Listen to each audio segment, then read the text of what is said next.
sebenarnya saya lebih dedikasikan bagaimana dengan topik ekonomi politik Indonesia dan antar bangsa ini dalam rangka mengkritisi para capres.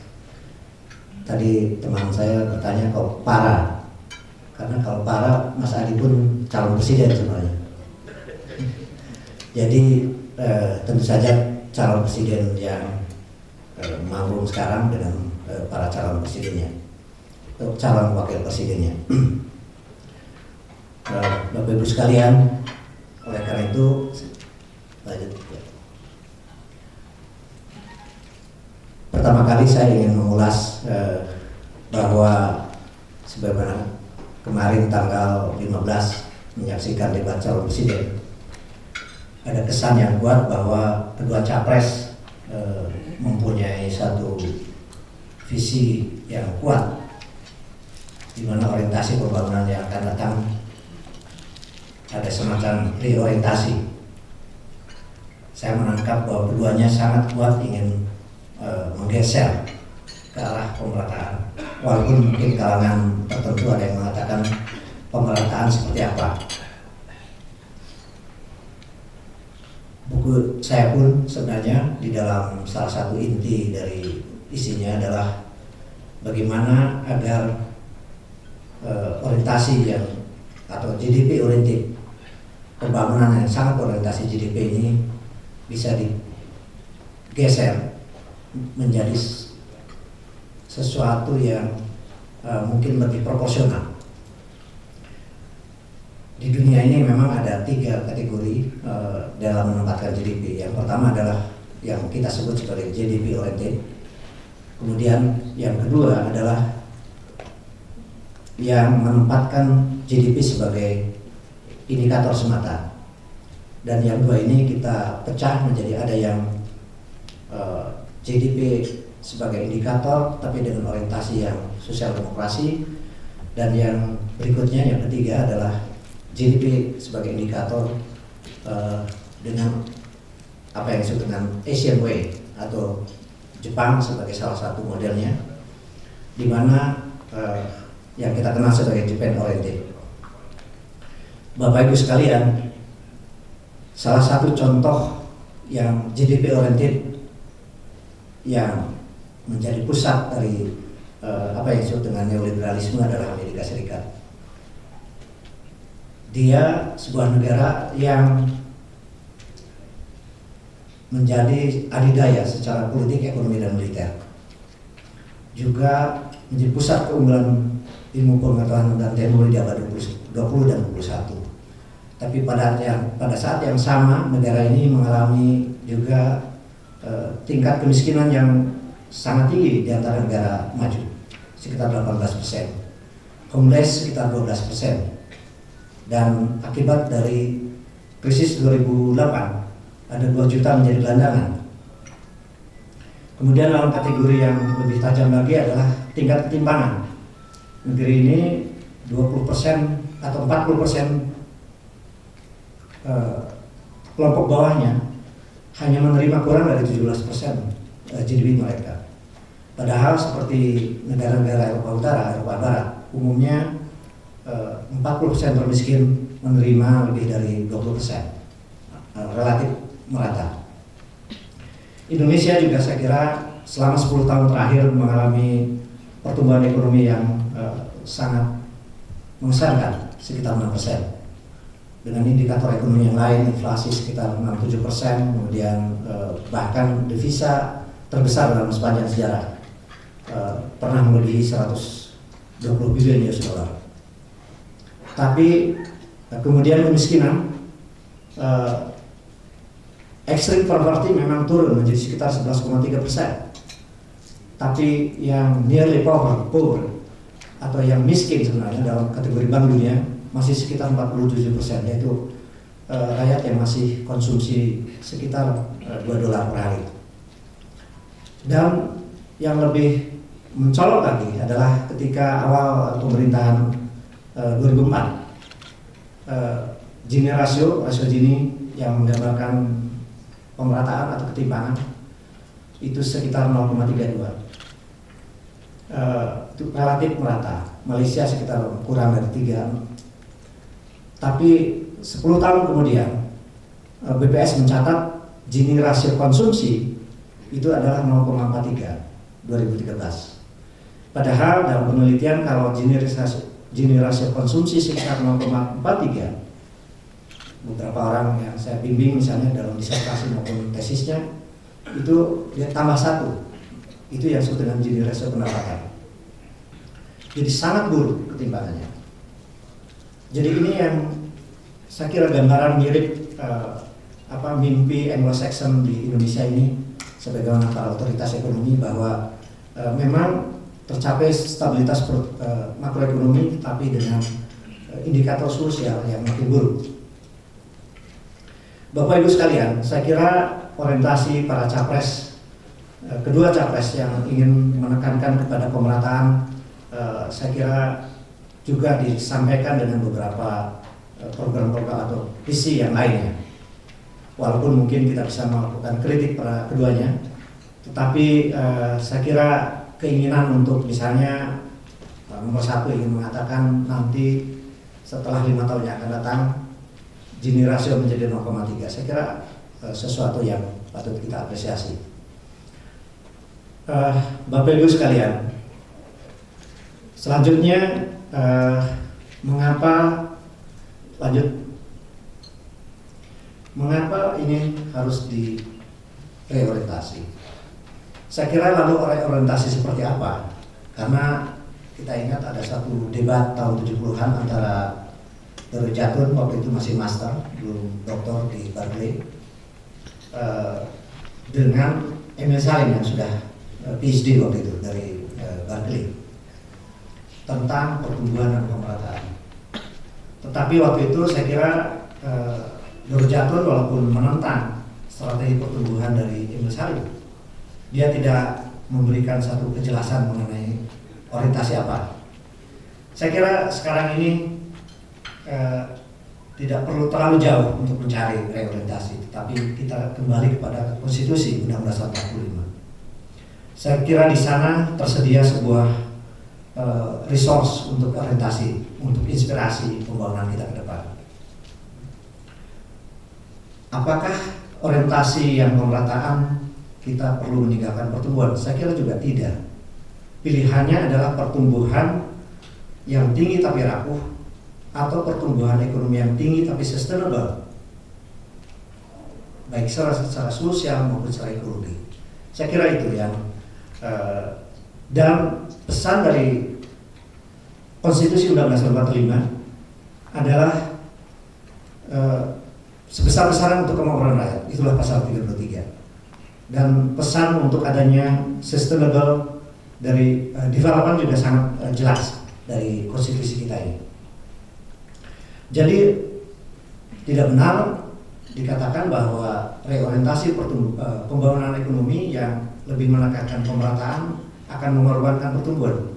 Saya kira juga tidak benar. Justru dengan digambarkan misalnya para capres, misalnya nomor 2, nanti ini ada pembahas yang agak dekat dengan Pak Jokowi, nanti mungkin mohon komentarnya. Dan atau memang narasumber tetapnya. Terus juga ada narasumber yang dekat dengan nomor 1. Siapa itu? Yang dekat-dekat juga. Yang satu misalnya revitalisasi pasar tradisional. Kemudian Look East, pembangunan ke daerah timur. Walaupun yang kontroversi mungkin jalan tol laut ya, mungkin agak kontroversial. Yang nomor 1 mengatakan tadi Gini rasio akan dicapai di akhir pemerintahannya 0,3 dengan juga prioritas pada UKM. Saya kira ini adalah sebuah tanda bahwa memang pemerintahan kita yang akan datang, siapapun yang terpilih, ini bukan politik dua kaki, tapi memang presiden yang terpilih, yang dipilih rakyat itu adalah yang terbaik. Saya kira akan ada reorientasi pembangunan itu, karena para tim sesnya tentu akan serius menerjemahkan itu. Uh, dengan dibayangkan misalnya revitalisasi pasar tradisional, UKM bangkit, yang sekarang ini termarginalisasi karena financial driven dari pasar modal, pasar uang kita. Pasar uang modal kita kurang dari 5% untuk UKM. Juga perbankan kita dari outstanding kredit yang 4.000 triliun, saya kira tidak sampai 10%. Bisa diklaim 20%, tetapi banyak sleeping partner yang sebenarnya punya perusahaan besar. Jadi UKM pun termarginalisasi dalam sistem perbankan nasional kita. Itu kalau pertumbuhan dibangun oleh rakyat yang mayoritas itu, yang 99,98%, notabene adalah UMKM, maka pertumbuhan yang akan terbentuk akan sangat tinggi, bahkan bisa lebih dan lebih sustainable secara sosial maupun politik bahkan. Nah, jadi orientasi kesejahteraan dari pasal 33 jelas adalah sebuah pertumbuhan yang sustainable, tapi juga dengan pemerataan. Jadi growth through equity. Saya kira ini yang secara literatur juga kuat dukungannya. Kemudian di dalam Undang-Undang Dasar 45 disebut pasal 33 adalah ekonomi kekeluargaan. Memang Pak Harto telah menerjemahkan secara nepotistik, tetapi saya kira negara modern yang paling maju dengan tingkat GDP per kapita yang paling tinggi seperti Finlandia yang sekitar $70.000, itu adalah negara kekeluargaan modern. Eropa Timur itu, Eropa Utara maaf, dengan Eropa Barat adalah negara kekeluargaan modern karena negara yang sebagian besar penduduknya, saya kira ada tokoh koperasi, Mas Andi di sini, itu menjadi anggota aktif koperasi di Swedia, di Finlandia, di Denmark, dan di Prancis. Misalnya bank terbesar pernah nomor 1 di dunia, bahkan mengalahkan bank konvensional yang lain. Itu Crédit Agricole dari Prancis, misalnya. Itu adalah bank koperasi. Rabobank, saya barusan dari Belanda juga melihat Rabobank betapa hebatnya, adalah bank koperasi. Kalau kita jalan-jalan sekarang di Eropa, itu banyak dalam bahasa Belandanya TO dijual karena krisis. Banyak perusahaan-perusahaan swasta sekarang yang krisis, tapi koperasi masih utuh, masih tangguh dan masih sustainable walaupun itu di Eropa. Jadi negara kekeluargaan yang dipesankan di dalam pasal 33 seperti The Founding Father Bung Hatta yang menyusunnya adalah sebuah pesan, bukan negara yang rapuh dengan tingkat pertumbuhan yang tinggi sekalipun, tapi sebuah negara kekeluargaan yang modern dengan tingkat pertumbuhan yang tinggi, tetapi juga tingkat pemerataan yang terbaik, seperti dialami Swedia atau seperti Jepang, negara kekeluargaan model lain yang modern dengan Japan Incorporated-nya, di mana Jaibatsu seluruh perusahaan-perusahaan misalnya otomotif itu 90% dikerjakan oleh UKM. Jadi hanya core ke teknologi yang dikerjakan oleh perusahaan-perusahaan raksasa seperti Toyota dan lain sebagainya. Jadi begitu juga message dari pasal 33 itu adalah negara kekeluargaan modern. Dan hadirnya negara. Jadi perekonomian disusun, berarti negara harus hadir dan harus aktif. Tetapi tentu saja kita mengenal good governance, jadi negara yang efisien, efektif, dan bersih. Jadi itu salah satu sumber orientasi yang harus dicapai oleh presiden, kedua presiden, calon presiden, dan siapapun yang terpilih. Lanjut.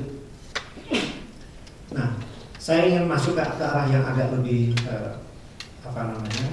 teknis, bahwa para capres dalam visi misi yang terdokumentasi di KPU ataupun yang dipublikasi di media, saya kira belum terlalu tajam bagaimana konsekuensi kalau pilihan pembangunan berorientasi pemerataan atau growth through equity, pertumbuhan lewat pemerataan itu.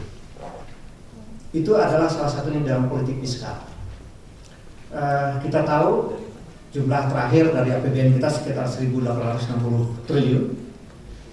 Belanja modal ataupun anggaran pembangunannya kurang dari 25%, sekitar 20%.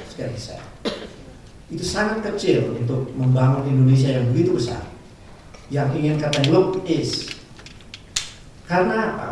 Karena itu habis oleh subsidi yang mungkin tidak tepat sasaran. Dari terakhir 430 triliun untuk subsidi, 285 untuk energi, untuk BBM, banyak yang tidak jatuh kepada yang misalnya nelayan, petani dan sebagainya. Jadi ini mungkin perlu disehatkan ke depan. Begitu juga pajak yang sekitar 1.000 triliun itu, yang memang sudah lebih besar tingkat kemandirian finansial kita makin besar. Tapi baru saja nanti hadir jam 10-an ada mahasiswa saya yang program doktor menemukan kebocoran itu adalah 20% dalam perpajakan kita. Jadi sekitar 250 triliun yang itu harusnya bisa oleh para capres ke depan, presiden ke depan untuk dengan Inspektur Jenderal, dengan BPKP, dengan BPK untuk bagaimana pajak kita makin besar, ekstensif, tapi juga makin intensif, tapi makin bersih dan makin tidak terjadi kebocoran. Dan kalau IMF sebenarnya itu 40% dari sekitar 400 triliun sebenarnya. Kemudian juga utang kita itu ternyata totalnya sekarang itu sudah 4.300 triliun. Jadi ada utang pemerintah sekitar 2.600 triliun dan utang swasta sisanya. Saya kira ini dengan kebocoran yang menurut Sumitro juga sekitar 30%, bukan hanya keseluruhan APBN tapi juga dari utang sih. World Bank juga dicatat sekitar 30%. Ini kalau utangnya itu makin efektif, dan saya kira ini program yang selanjutnya. Yang di sini juga sekitar beberapa bulan yang lalu kami meneliti, ada Pak Zaki, Pak Ponco, kami aliansi kebangsaan dengan Elken menemukan bahwa total faktor produktiviti kita selama reformasi itu adalah minus. Artinya pertumbuhan ekonomi kita itu bahkan kontraproduktif dari sisi teknologi, apalagi teknologi yang dikuasai anak bangsa. Jadi kalau ke depan itu serius dengan program hilirisasi dengan bertahap, anak bangsa menguasai teknologi lewat MNC yang diwajibkan untuk transfer teknologi. Jadi bohong sebenarnya tidak ada transfer teknologi karena Cina sekarang sedang melakukannya besar-besaran. Jadi Indonesia harus sangat serius kehadiran MNC, perusahaan-perusahaan multinasional itu harus sedemikian diikat agar mereka mau melakukan transfer teknologi, agar defisit neraca berjalan yang ratusan triliun itu sumbernya adalah karena neraca jasa. Neraca jasa itu adalah dari ketidakmandirian teknologi. Karena Astra tiap tahun dengan ratusan triliun keuntungan bersih itu sebagian besar sebenarnya harus dikembalikan ke Fairfield di Jepang sana. Dan semua perusahaan-perusahaan yang ada di Indonesia sekarang makin tidak ada program yang sebagai full manufacturing strategi waktu zaman Pak Harto. Ternyata kami menemukan waktu zaman Pak Harto antara 70 sampai tahun 98 itu masih positif total faktor produktiviti. Artinya pertumbuhan ekonomi masih disumbang oleh perkembangan teknologi. Tapi sejak Pak Sumarlin liberalisasi keuangan perbankan 98 sampai hari ini itu makin tidak serius terhadap program manufacturing strategi, full manufacturing strategi. Artinya anak bangsa lebih menguasai teknologi karena proses transfer dari kalangan perusahaan nasional. Karena dampaknya adalah Kalau utang kita sekarang 4.300 triliun, itu asumsinya dari APBN yang hanya 1.860. Berarti kita bisa melakukan penghematan besar-besaran karena penguasaan teknologi itu. Lanjut, belum lagi secara lebih detail misalnya bagaimana para capres bisa mengarahkan APBD kita yang sekarang absen di dalam bahkan di dalam APBD itu kan 60 sampai 70% itu lebih untuk rutin, gaji dan sebagainya. Ada sisanya itu banyak disimpan di di BI. Jadi ini saya kira harus ada penguatan kembali Bappenas dengan pengarahan kepada Bapeda dan Bapeda, dan di Musrenbang di daerah-daerah itu hendaknya ditekankan sekali bagaimana fungsi pembangunan di daerah itu makin juga merebut teknologi, makin juga ada keunggulan komoditas di mana teknologinya makin dikuasai oleh anak bangsa di daerah-daerah. Belum lagi bagaimana melibatkan UMKM yang sebenarnya sangat potensial model Jepang itu untuk merebut teknologi ini. Dengan demikian revitalisasi pasar tradisional di mana pemasaran ada di situ, infrastruktur kereta api lebih prioritas daripada tol misalnya, karena tol itu adalah sejarahnya sebenarnya hanya untuk New Deal dari Roosevelt di Amerika untuk solusi jangka pendek sebetulnya. Sekarang seolah-olah tol itu solusi di Indonesia ini, padahal dalam perspektif kebangkitan ekonomi UKM dan ekonomi daerah, kereta api jauh lebih penting walaupun lebih mahal. Kereta api, jalan desa pantai untuk nelayan-nelayan dan sebagainya, itu adalah sesuatu yang harus konsekuensi kalau memang pemerataan itu akan dijadikan pilihan. Tapi dengan pertumbuhan yang true pemerataan. Lanjut, saya kira untuk sebagai pengantar bahwa buku saya didedikasikan untuk sedikit banyak mempertajam visi para capres dan nanti para pembahas yang sudah hadir. Terima kasih kehadirannya. Saya peneliti dari Sekretariat, ada program mendadak Saudara Adrian Wells yang kerjasama beberapa waktu yang lalu untuk kebangkitan sektor soal kebangkitan sektor dan pertanian sudah bisa hadir. Tapi ada Mas Dawang, Pak Ponco dan Pak Ali, dan ada dua tokoh kita yang mewakili pemikir ekonom dari nomor 1 dan nomor 2 nanti akan bicara. Nah, oleh karena itu sedikit singkat saja bahwa isi buku saya beberapa saya kutip. Yang pertama ada judul Rethinking Filsafat Ilmu Pengetahuan. Ini mengawali isi buku ini. Ini sebenarnya tidak lepas bagaimana GDP itu dilahirkan, karena GDP itu adalah sebuah statistik untuk mengukur pendapatan nasional oleh Jan Tinbergen itu tahun 30-an. Itu adalah sebuah perspektif materialisme dari filsafat Eropa yang berkembang, rasionalisme. Jadi bagaimana mengukur orang secara rasional dan orang diarahkan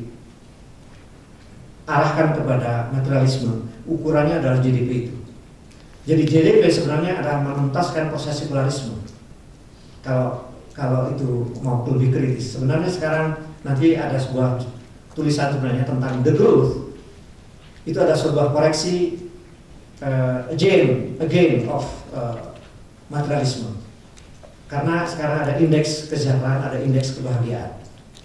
Itu akan lebih bisa mengoreksi bagaimana arah materialisme ini bisa kembali kepada spiritualisme timur.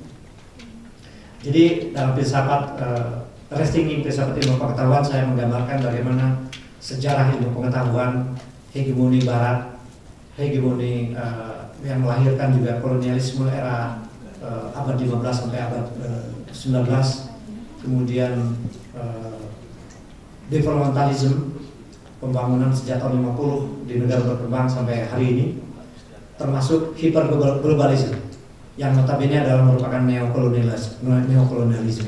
Itu karena dasarnya adalah rasionalisme dan materialisme yang akhirnya Barat dengan etnosentrisme itu terus menghegemoni negara-negara berkembang, dan Indonesia di dalam jangka panjang haruslah itu membongkarnya. Mungkin dengan the growth tadi, dengan indikator misalnya indeks kebahagiaan yang sudah BPS rilis sekarang, indeks kesejahteraan sekalipun sudah dirilis sekarang, tinggal memperkuatnya sebagai satu sistem di dalam penghitungan pendapatan nasional. Lanjut, kemudian saya menyampaikan sebuah tulisan tentang model pembangunan berbasis ideologi. Saya kira Indonesia sudah punya Pancasila, sudah punya Undang-Undang 45, itu kalimus sawa. Saya kira semua agama kita bisa bersepakat di dalam public religion, di dalam muamalah, sehingga saya kira kalau secara pragmatik terus approach kita dalam pembangunan sampai hari ini, sejak tahun Pak Harto sampai hari ini, saya kira kita akan tetap terhegemoni. Tapi lain dengan heterodox model seperti Jepang, Korea, yang keluar dari perspektif hegemoni Barat itu, dia berorientasi pada nilai tradisional, Buddhism misalnya, GDP sebagai indikator, tapi dia berhasil keluar. Maka Indonesia, bayangan saya dengan konstitusi Undang-Undang 45 dan Pancasila itulah yang bisa keluar menjadi heterodoks, menjadi menyempal di dalam perspektif pembangunan yang di hegemoni Barat itu. Saya menyampaikan tulisan ini. Lanjut, kemudian ini lebih detailnya tentang bagaimana membongkar GDP oriented tadi. Lanjut, ini saya mengatakan bahwa situasi yang terakhir yang disebut dengan jebakan model negara menengah, middle income trap, Indonesia tak betul-betul tengah ada ancaman itu, karena makin financial driven pembangunan ini. Kemarin penelitian kita mengatakan makin komoditi dan itu adalah mentah. Jadi kalau Mas Adi katakan ini adalah sebuah struktur kolonial sebenarnya, karena devisa kita sebagian besar dari 3 komoditi terutama batu bara, kemudian kelapa sawit dan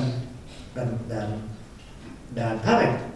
Penelitian kami Elken dengan 73 kemarin menemukan bahwa justru smallholder di perkebunan itu sudah produktivitasnya makin tinggi dan akan melewati sebentar lagi perkebunan besar. Upahnya ternyata lebih tinggi secara rata-rata.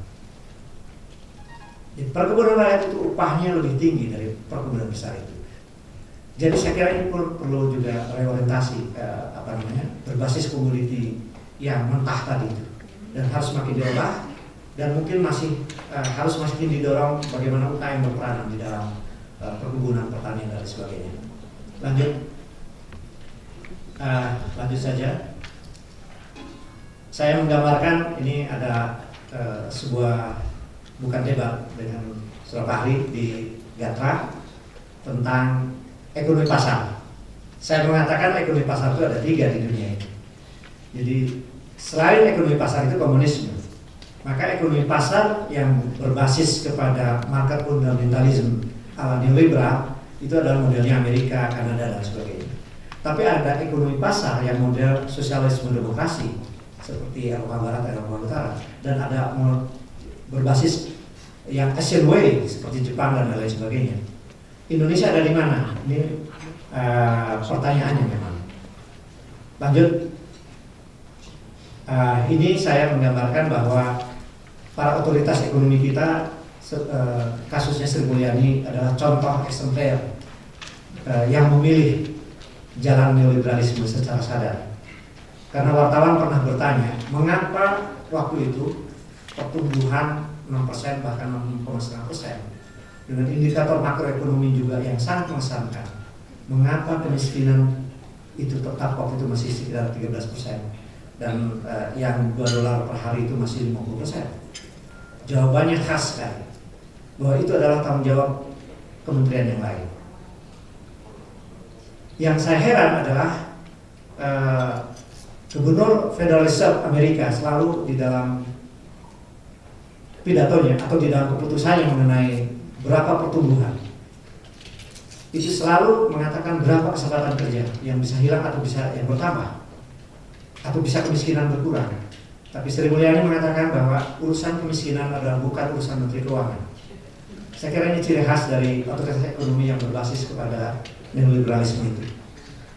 Lanjut. Nah, ini tulisan yang mungkin silakan Bapak baca bahwa saya bersama sudah Pak Zenil menulis tentang the growth. Jadi perkembangan terbaru bagaimana kritik terhadap pertumbuhan ini, salah satunya dari Komisi Sarkozy, Presiden Prancis yang baru lengser itu, membentuk komisi yang ingin merubah tentang GDP itu. Ya, setelah Pak Zenil Yanis ini penyunting buku ini, setelah Pak Zenil silakan berdiri sebentar. Ya, wartawan senior.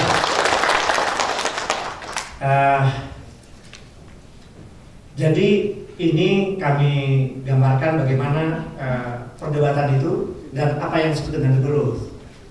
Jadi the growth itu bukan negative growth, tapi mengurangi konsumsi dan produksi kepada sesuatu yang lebih bermanfaat buat manusia. Karena temanya itu adalah kehidupan yang baik. Misalnya salah satunya dengan indeks kebahagiaan itu, happiness index. Jadi Bhutan misalnya salah satu puncak dari negara yang disebut happiness index, itu pertumbuhannya juga tidak rendah. Gitu. Negaranya tidak kelihatan modern, tapi negaranya bahagia, masyarakatnya bahagia. Bersyukurnya Indonesia sekarang ini masuk dengan indeks kebahagiaan salah satu yang tertinggi juga. Mungkin karena happy itu ya. Ada agama di situ yang basis agama dengan tingkat yang rendah. Karena orang bisa tetap tidak seperti di Amerika Latin, buruh bisa bisa mengambil barang di mall-mall karena marah, tapi orang Indonesia semarah apapun belum sampai ke sana, masih tetap bahagia. Lanjut. Nah, ini kasus Senturi, saya mau mengakhiri. Mengapa kasus Senturi ada 3 tulisan masih saya ungkap? Karena ini satu jenis yang disebut dengan maraknya perburuan rente di Indonesia. Jadi kasus Senturi saya kira satu jenis perburuan rente di kala demokrasi masih prosedural, belum substansial, di kala supremasi hukum belum tegak. Maka pemburu rente itu gentayangan di mana-mana. Salah satunya adalah yang jadi korban ada kasus Bank Senturi 6,7 triliun. Tetapi saya kira ini bukan satu-satunya. Ada kasus BLBI yang mungkin nggak pernah terungkap. Menurut BPK, yang disclaimernya itu dari 100 waktu itu ya, dengan kurs masih sekitar berapa gitu, 150 triliun, itu disclaimernya 140 triliun BLBI. Dan akhirnya 650 triliun, konon disclaimernya 450 triliun. Dan sekarang sudah menjadi 1000 triliun utang publik kita, lebih. Dan itu ada bunga dan utang pokok yang harus dikembalikan. Itu ada utang publik kita dengan berbagai obligasi. Saya kira itu banyak perburuan rente di pajak tadi sekitar 20 sampai 25%, 40% di berbagai sektor. Saya kira demokrasi dan penegakan hukum mudah-mudahan yang bisa menyelesaikan ini. Saya menggambarkan ini salah satu kasus perburuan rente di Indonesia. Lanjut. Bank Syariah pun itu berada di dalam hegemoni pembangunan yang materialisme itu. Mengapa? Karena perbankan kita yang BI itu dan bank-bank yang ada itu ternyata Bank Syariah belum menjadi perbankan yang alternatif di Indonesia dan di dunia sekalipun. Mengapa? Karena Bank Syariah itu masih branch banking system namanya, sentralisme. Jadi bank-bank ada di daerah itu, dia menyedot likuiditas dari desa dan daerah-daerah. Sekarang sudah 200 triliunan lebih Bank Syariah itu. Pertanyaannya, setelah berkumpul di Jakarta, apakah Bank Mamalat, apakah BSM, apakah bank-bank lain, apalagi yang Tulitos. Pertanyaannya, berapakah yang kembali ke desa itu, ke daerah itu? Mungkin nggak sampai 10%. Jadi, pertanyaannya, bank syariah di Indonesia yang sudah lebih dari 200 triliun pun menjadi korban dari balance banking system yang sentralistik. Dan itu belum terbongkar. Amerika sudah mempeloporinya dalam unit banking system itu. Jadi, daerah-daerah di negara federal itu yang menentukan prioritas kemana dana pihak ketiga disalurkan. Jadi mestinya nanti bank-bank cabang itulah yang ada di Papua dengan prioritas-prioritasnya. Itulah yang menentukan kemana realokasi kredit itu. Tapi bank syariah dalam penelitian mahasiswa yang saya bimbing itu baru 27% yang musyarakah mudarabah, yang menggerakkan sektor real. Jadi masih 73% yang consumption driven, bahkan ada yang speculative driven. Ini saya kira saya gambarkan dalam satu tulisan. Lanjut. Terakhir, last but not least dari yang saya cuplik dari sekian tulisan adalah tentang yang agak antar bangsa, ini ASEAN. Jadi ASEAN Community, Economic Community adalah 200 tahun akan datang. Saya mengatakan bahwa dalam struktur ekonominya ASEAN itu masih dikuasai ada yang antara 70 sampai 95% itu sektor informal. 10 negara itu masih sektor informal menguasai struktur perekonomian, termasuk Malaysia. Nah, karena strukturnya seperti itu, adalah harus hati-hati dengan gagasan uang tunggal. Karena kalau kejadiannya seperti krisis Eropa, maka seluruh 10 negara, bahkan mungkin negara lainnya akan terseret pada krisis regional. Padahal struktur ekonominya adalah didominasi sektor informal. Jadi saya ingin pendekkan saja, sebenarnya alternatifnya baik untuk ASEAN pun khususnya Indonesia adalah konstitusi 1945 yang bisa menyelamatkan. Dengan saya sebut beberapa cirinya. Mengapa? Karena disitulah negara tetap bisa dibangun dengan efisien, efektif dan bersih. Tapi kemudian juga ada regulasi sosial terhadap masyarakat yang menjadi korban pembangunan.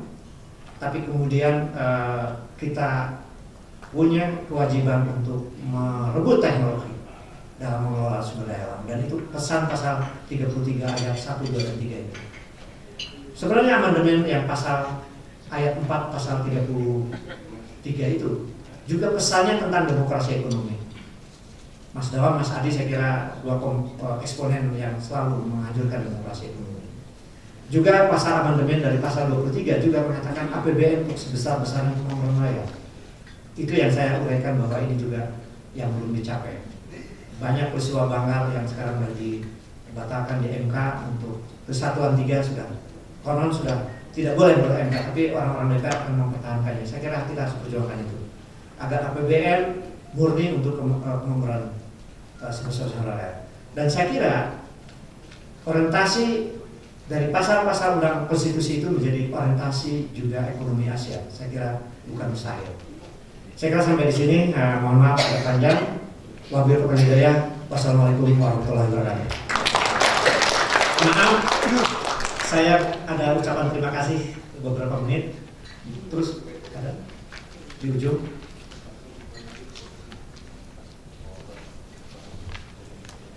Ya, nah, jadi ada beberapa ucapan terima kasih kepada Pak Ponco Sutowo sebagai Ketua Aliansi Kebangsaan yang beberapa tahun terakhir ini banyak mengkampanyekan tentang nasionalisme, patriotisme, dan lain sebagainya, juga atas bantuan dalam acara ini. Kemudian Pustaka Pelajar dan Mas Dawam memberikan pengantar buku yang sangat menarik. Mungkin lebih menarik pengantar Mas Dawam, Profesor M. Dawam Raharjo, di dalam buku saya itu dibanding buku saya sendiri. Mungkin nanti mau dibaca.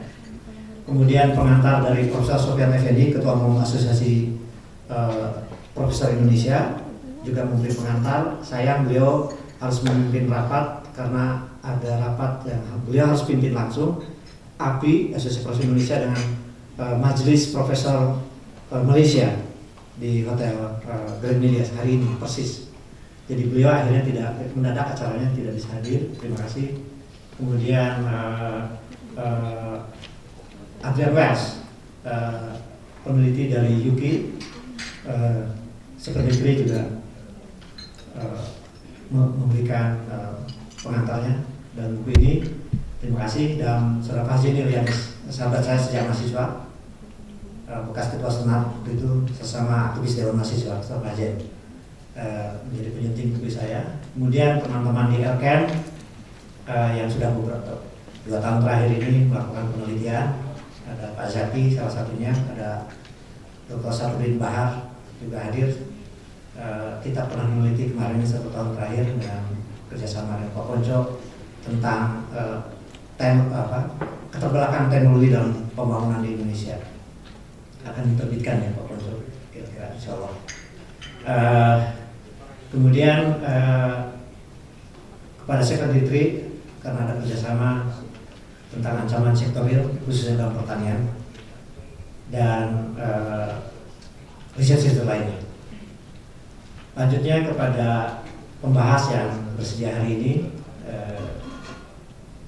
Pak Ali, maaf agak mendadak kemarin baru diminta dan bersedia, karena sahabat lama jadi tidak ada masalah. Termasuk kepada pemikir dari tim sukses atau dari capres nomor 1 nomor 2 dari Dr. Andes Andrinov Caniago MA yang paling kanan. Ini adalah narasumber tetap dari Pak Jokowi. Kemudian Saudara Umar Joro MA, saya kira tulisannya sudah sangat kita kenal dan adalah pemikir di belakang layar dari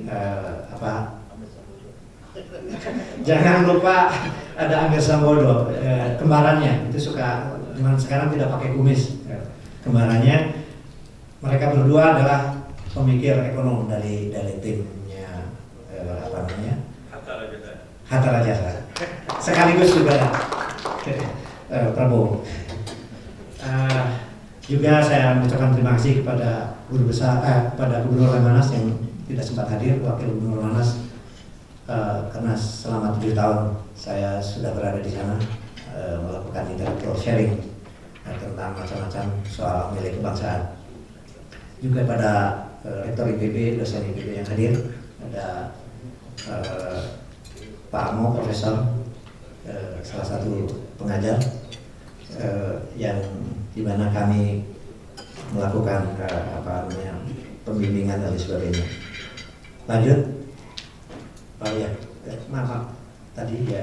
Dan terjajah kepada para hadirin yang telah hadir, sudah meluangkan waktu sekarang ini untuk membahas tentang visi ekonomi dari para capres. Terima kasih sekali lagi.